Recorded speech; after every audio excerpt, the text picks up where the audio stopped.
chuka in hum him na lalpa chuka chak na ani mang an laya chan pui ver tu nai re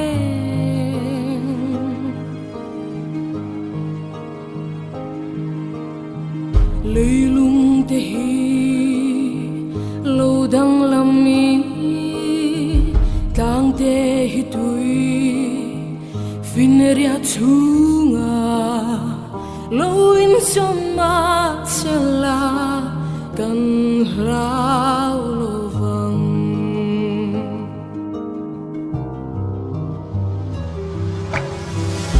lui pa kha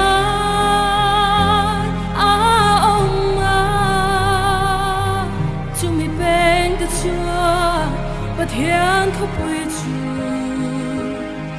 ở từng lối chỉ na chỉ bay hậu từ lâu cắn nè nào za có pa but here cái cul bin sang ani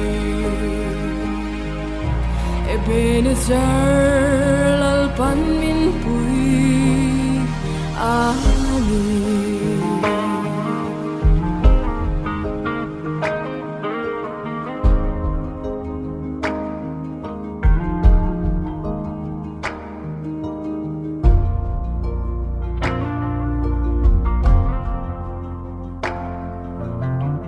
thêm na thế bui te lo te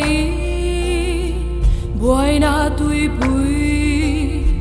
phong vel ma che kan hlau lo vang lal pa ga kul bin sa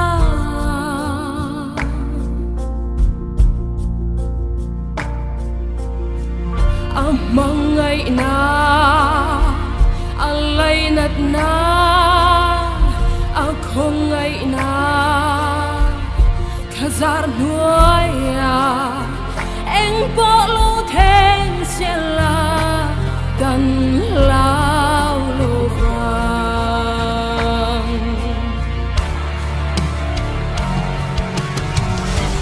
lui pa kha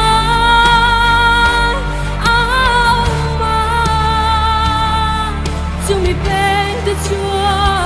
pa thian khop pui chu adilom china si bay hậu de la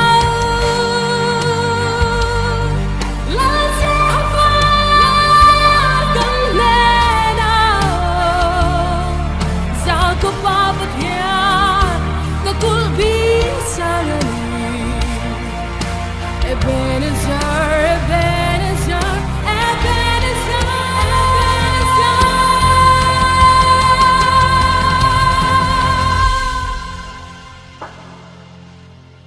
Lalpan min pui